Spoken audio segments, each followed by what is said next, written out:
ma fille m'a posé une question samedi dernier, qui était la suivante. Papa, c'est quoi ton travail? Alors, j'ai commencé par lui répondre, je travaille dans la relation client. En fait, je travaille pour un opérateur de services multicanal, et on offre des solutions cloud front office, attention, mais on travaille aussi dans des grands projets de transformation digitale. Enfin, bref, j'ai préféré changer d'angle. Donc je lui ai dit, en fait, tu sais, ma fille, parfois dans la vie, on a des questions. Quand la machine à laver est cassée, ou quand on a besoin d'emprunter de l'argent pour organiser un voyage, par exemple. On a des questions. Eh bien, moi, mon métier, c'est de m'occuper de ces questions. Un peu comme si les questions arrivaient par avion, et que moi, je les accueillais, je les aiguillais. Mais je ne fais pas que ça, je ne fais pas que les guider. En fait, les questions aussi, je les écoute. Un peu comme si j'étais un docteur et que mes questions, c'était mes patients. En fait, je me suis aperçu, en expliquant mon métier à ma fille, que parler du traitement informatisé de la question, ben, c'était pas simple. Et si c'était pas simple pour moi, et encore moins pour ma fille, c'était peut-être pas simple pour nous tous. Donc, je voudrais en profiter aujourd'hui pour partager avec vous le voyage que j'ai fait au pays de la question. Et je voudrais vous expliquer comment Prosodie s'occupe des questions. Alors, on va prendre les questions de ma fille. Est-ce qu'il y en a beaucoup, des questions? 4 milliards. 4 milliards par an. C'est le nombre de questions que traite Prosodie. C'est un petit peu comme si vous tous dans la salle, vous nous envoyez une question toutes les 2 secondes. Si on est 300 à peu près, c'est ça. Ou si chaque Chinois nous envoie une question tous les 6 mois. Mais sachez que vous nous avez déjà sûrement envoyé une question. Vous ne le savez peut-être pas, alors c'était peut-être pas dans les 4 milliards de cette année, mais peut-être dans les 4 milliards de l'année d'avant. Mais votre question, elle est passée par Prosodie et vous ne le saviez pas. Alors, ce n'est pas tant le nombre de questions qui est intéressant, c'est leur variété. Alors, je me suis amusé, j'ai commencé à adresser une espèce de typologie des questions, en fait. Parce qu'on a plein de types de questions. Donc ça, c'est l'ensemble des 4 milliards de questions, mais là, on va passer plutôt sur la typologie de questions, hein, parce que je ne vois pas les slides ici. Donc, on a la question qui coûte. Simple. Un client appelle pour se désabonner ou pour se faire rembourser. Mais on a aussi des questions qui rapportent. Un patron d'hypermarché qui appelle pour commander pour 30 000 € de fioul. Et puis, on a la question de santé publique. Lorsqu'un pharmacien appelle sa centrale d'achat pour commander des médicaments. On a des questions aussi généreuses. Combien puis-je donner aussi d'actions? Puis on a des questions, nocturnes. Par exemple, quand vous avez une fuite de gaz à 2 h du matin. Je vous garantis que vous ne vous rendormez pas. Hein. Donc la question, elle nous arrive la nuit dans ces cas-là. Et on la traite d'urgence. On a quoi d'autre comme question? Ah oui, la question de crise. Tempête Xynthia, ma voiture aussi d'ailleurs, ma voiture est sur le toit de ma maison. Comment me faire indemniser? On a quoi d'autre? Question structurante. Mon conjoint et moi nous séparons, est-ce qu'on peut continuer à toucher les allocations familiales? On en a encore, hein? Question sensible? Question sensible, il y a quoi comme question sensible déjà? Ah oui, pour drogue info service, mon enfance drogue, que faire? Alors, on a aussi des questions drôles, que je voulais partager avec vous, des questions un peu plus amusantes. On a notamment chez Prosodie quelqu'un qui s'appelle Léa. Alors c'est une assistante virtuelle, c'est quelqu'un qui est capable de comprendre les questions. Vous la trouverez sur le site Voyage SNCF. Mais alors attention, c'est intéressant pour que vous compreniez comment on gère les questions. C'est un robot qui comprend les questions, mais quand elle n'arrive plus à gérer la question, elle va le passer à un être humain. Voilà. Et donc Léa, on lui pose souvent beaucoup de questions, et elle a accepté d'en partager quelques-unes avec nous aujourd'hui. Alors on a notamment celle-là. Je veux annuler des billets que j'ai payés avec une carte bleue volée. Celle-là, elle est sympa. On a celle-là, je dois partir avec mon copain au week-end, mais je ne sais pas comment le dire à ma mère. Pouvez-vous m'aider, s'il vous plaît? Tout ceci est véridique, bien sûr. Et puis celle-là, c'est ma préférée. Je souhaitais l'adresse du service client car je me suis fait dévorer par des punaises dans le train Corail. Celle-là, elle est sympa. Là, on a pas mal de questions. Il faut oser quand même les poser, ces questions. Il faut oser. Et justement, ma fille, elle me dit, mais papa, moi, quelquefois, j'ose pas poser ma question. Pas toi? Mais si, bien sûr, moi aussi, ça m'arrive. En fait, on a même une catégorie pour ça. C'est la question qui s'ignore. Et on a même une technique pour aller la chercher. Je vais vous expliquer. Imaginez, vous voulez vous acheter une télé. Vous allez sur un site e-commerce, vous avez choisi votre télé, vous la mettez dans votre panier, et puis vous êtes tout proche de commander. Mais tout d'un coup, vous voyez un nouveau commentaire client, et vous avez un doute, vous hésitez. Et là, qu'est-ce qui se passe? À ce moment-là, on vient vous poser une question. On savait que vous hésitiez. Donc on vous demande, vous avez besoin d'aide? On appelle ça du targeting comportemental. C'est comme ça que ça se passe. Eh oui. Alors ma fille a continué à me poser des questions. Elle m'a demandé, mais c'est intéressant ça, mais en général, comment tu t'occupes des questions? Alors je lui ai expliqué, la première des choses qu'on fait, c'est qu'on se sert de notre thermomètre à questions. Parce qu'en fait, on a plusieurs façons de s'occuper des questions. Donc, on va prendre la température de la question. On a des questions chaudes, par exemple. Les questions chaudes sont les appels téléphoniques. Donc, en général, c'est des questions très impatientes. Et puis, on a des questions froides aussi. Les questions froides, ce sont des emails. C'est très direct, et en général, c'est très méchant. En général. Et puis, on a des questions tièdes. Alors, les questions tièdes, ce sont des chats. Les chats, c'est des questions qu'on pose en direct, mais on est quand même plus patient que si c'est un appel téléphonique, parce qu'on est en train de faire autre chose.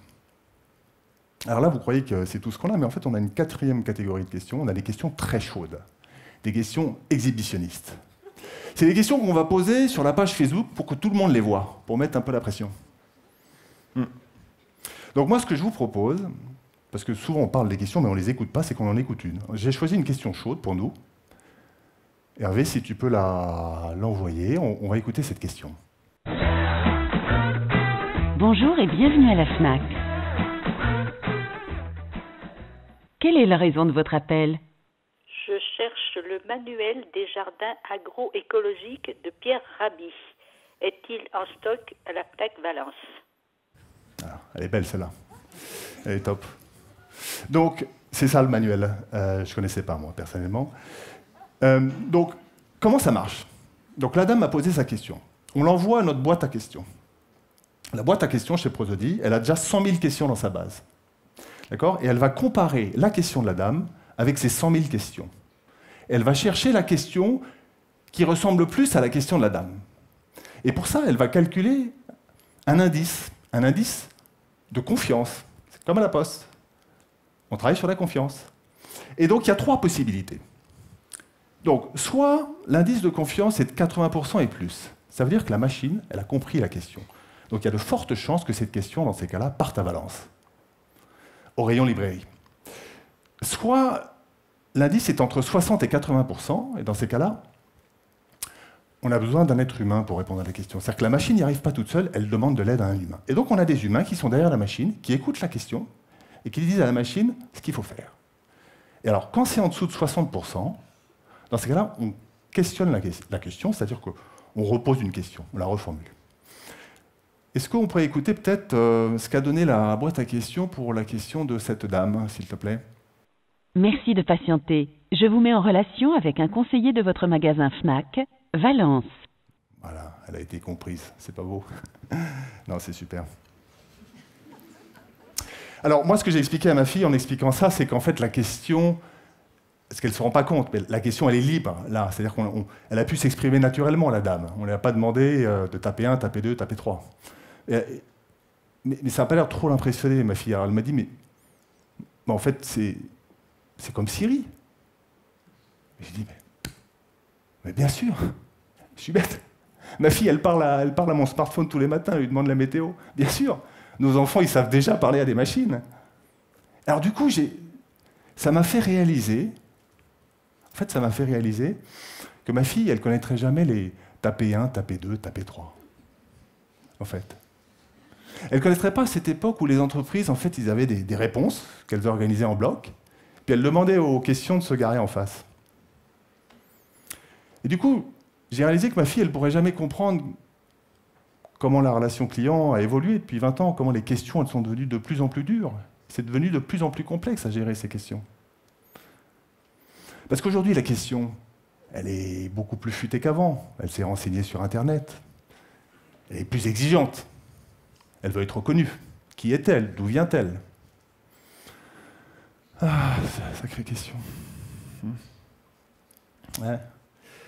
Du coup, je ne sais plus où j'en étais, tiens.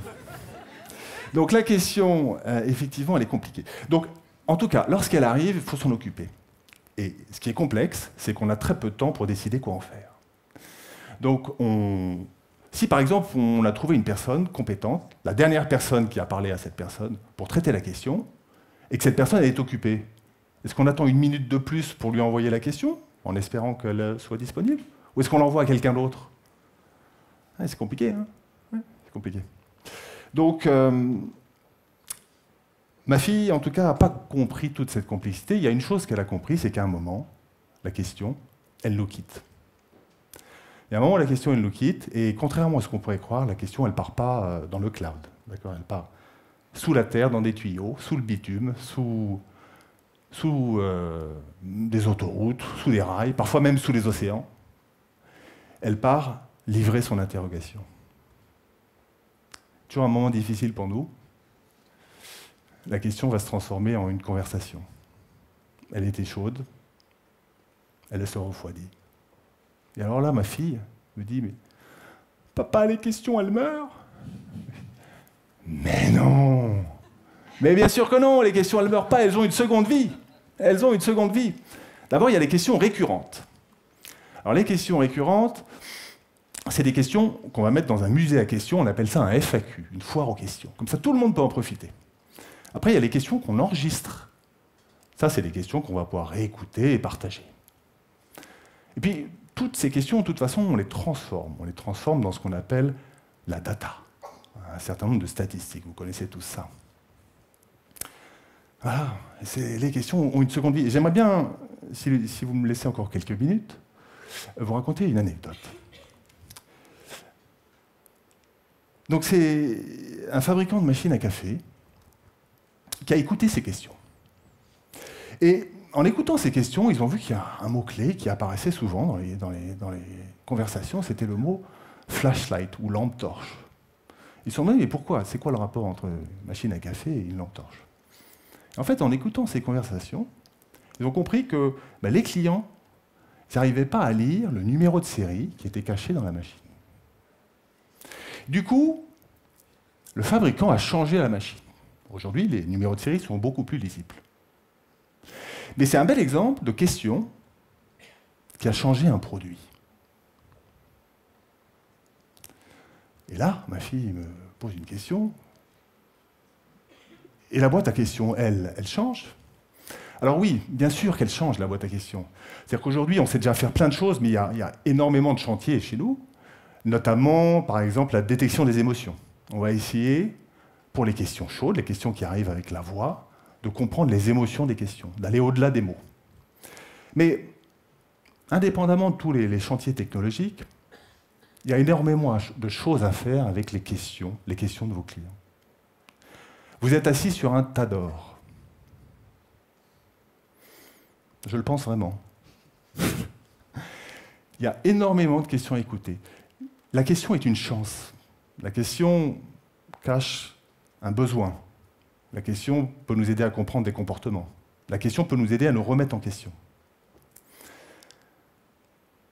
Albert Einstein a dit, de mémoire, non. Si j'ai 1 heure pour résoudre un problème, je vais passer 55 minutes à me poser la bonne question, à chercher la bonne question et 5 minutes à y répondre. Mais vous avez des questions qui arrivent tous les jours et elles sont toutes bonnes, c'est des questions de clients. Donc, en tout cas, sachez qu'on sera toujours là pour vous aider, parce que nous, les questions, on n'en a jamais assez. Merci.